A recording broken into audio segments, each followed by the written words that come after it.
and the people that were there on the Lord's entry into Jerusalem were many, right? It says, how many people were there today, Palm Sunday, in Jerusalem, around Jesus entering the city? What is the word used by the gospel? Thank you. Multitudes of people. There was tons of people. Just like this photo here. Tons of people. How about Good Friday? How many people there on Good Friday? Well, yeah, there were some people outside of that circle mocking, spitting, throwing stuff, insulting, cursing. But those who were really there for Jesus, how many were they? They weren't a multitude. They were not a multitude, unfortunately. And I think everyone here who has been through pain in their life, and if I ask you this question, you tell me you're absolutely right. Those who were by your side in your suffering and your pain, at a funeral, loss of a loved one, sickness, illness, sadness, loneliness, the people that were there for you then, those are the people you consider the most precious and close to you. Because they were there with you, sharing with you in your trials. That's what the Lord said about His disciples.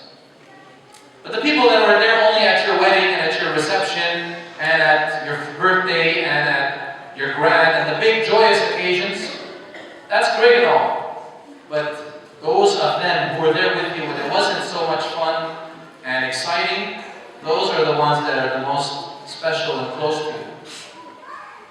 Think of that. There weren't many again at the cross. So it's great for us to be here tonight, great for us to be here next Saturday night, great for us to be here every Sunday. I love to see everyone, always. But I think the most important thing is to be there at Jesus' feet when He was abandoned, when He was rejected, when He was misjudged and condemned, when He was beaten and whipped, when He was left alone, where everyone fled out of fear or out of convenience. See, Holy Week is not about convenience. Holy Week, I repeat, is not about convenience. It's not about convenience in what I'm going to eat. It's not about convenience in what I'm going to wear. It's not about convenience in what's better for my schedule or timetable. It's about He who suffered for me to the utmost. I should at least do for Him what I usually can't do in the regular year. You know, I know a man, actually, he's not in Montreal today, he was visiting here a long time ago, but he lived in the States for a while. When the Lent would begin, beginning of Lent, we talked about that a few weeks ago. When Lent would start, he would 2 weeks, 3 weeks before, maybe a month before, give a notice that he's taking a leave of absence from work. How long is your leave of absence going to be? He says, my leave of absence is 55 days. Why? Because in our calendar we have Lent. We have a week to prepare for Lent, and then 40 days of Lent, and then a week of Holy Week, then Easter. So I'll be back after my Easter. And this man was so prominent and so excelling in his work that they would accommodate him. He would spend the whole 55 days in church, literally. He'd ask the priest of the church, can I have one of the Sunday school rooms to sleep in during the week? Because I don't want to leave church, I want to be there for every liturgy, every vesper, every reading, every prayer, every. To the point that his company, when there was times for him to approve projects or sign them and stuff, they would bring the paperwork to him at the church for him to sign and approve and review. This man is actually a metropolitan today in the Coptic Orthodox Church. Doesn't mean you have to do this because in case you want to be a metropolitan. It's not about being a metropolitan or the Caris Expressway or a highway. It's about being close to Jesus. He chose to do it that way. That's what He chose to do. I'm not asking you to do that.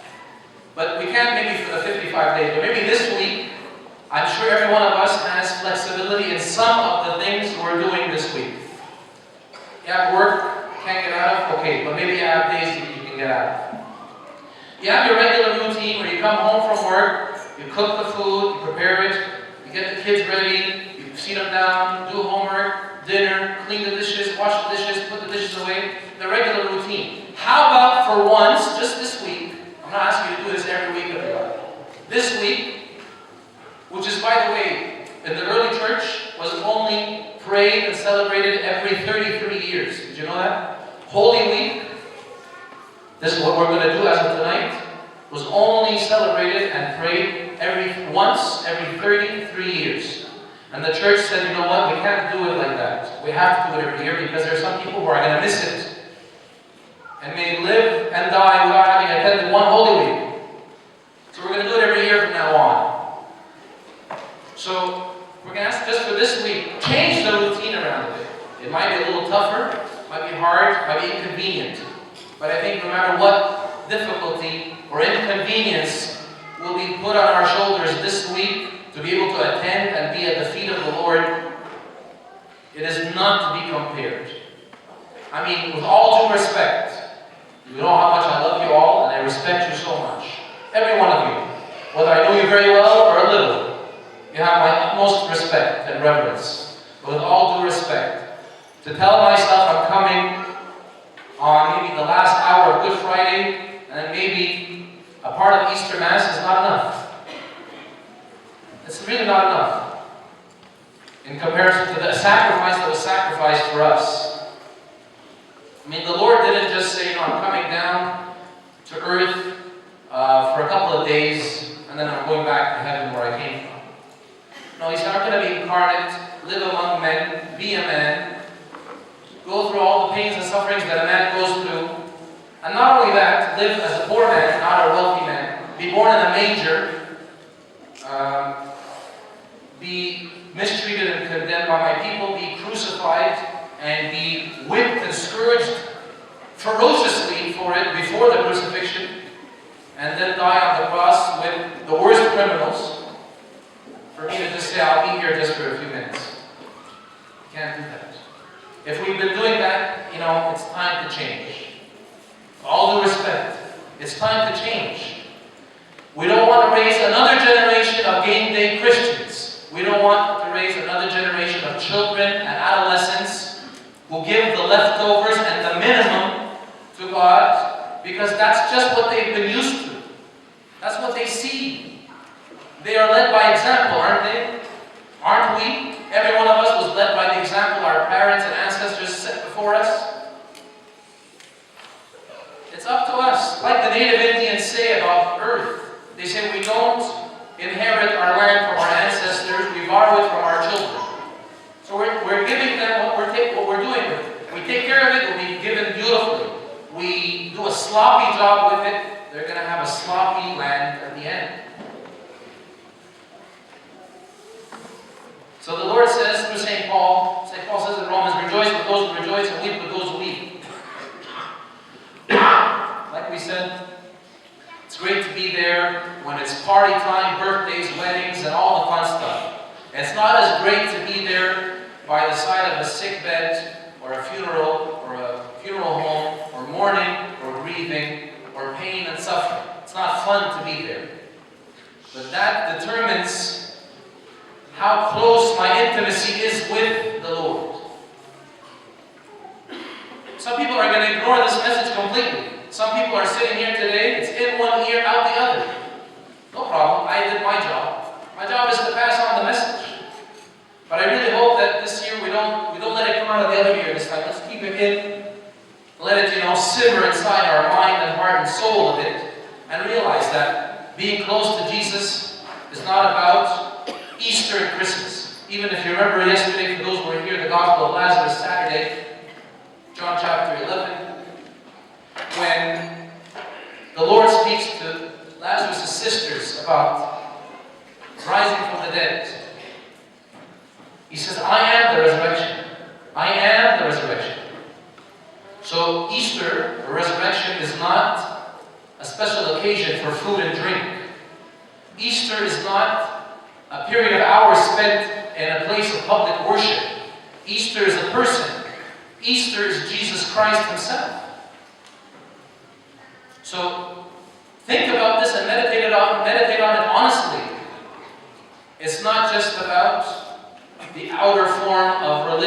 custom and tradition.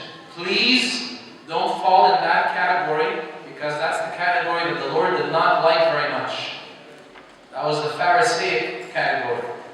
We don't want to be there, and we can't afford to be there.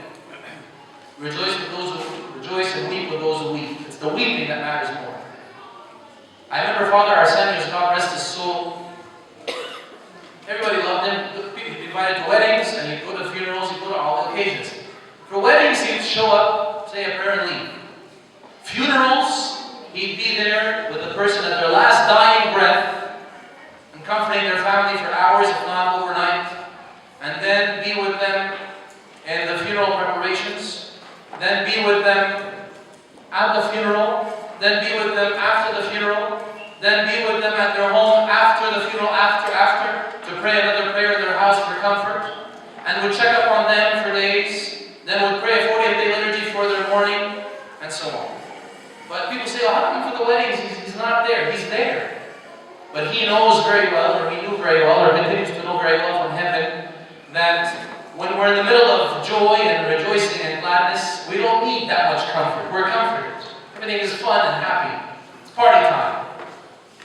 But when it's sad and heavy and difficult and painful, and I don't know if I can go on another day or another step, that's when we need support and help. So this is the meaning of this verse. And this is the meaning of Holy Week. That's why St. Paul, I leave you with this verse. St. Paul says in Hebrews chapter 13, therefore also Jesus, that he might sanctify the people through his own blood, suffered outside the gate. Let us therefore go forth unto him outside the camp, bearing his reproach. St. Paul's talking about how in the Old Testament, they would sacrifice the animals outside of the camp. So he's saying the same thing happened with Jesus.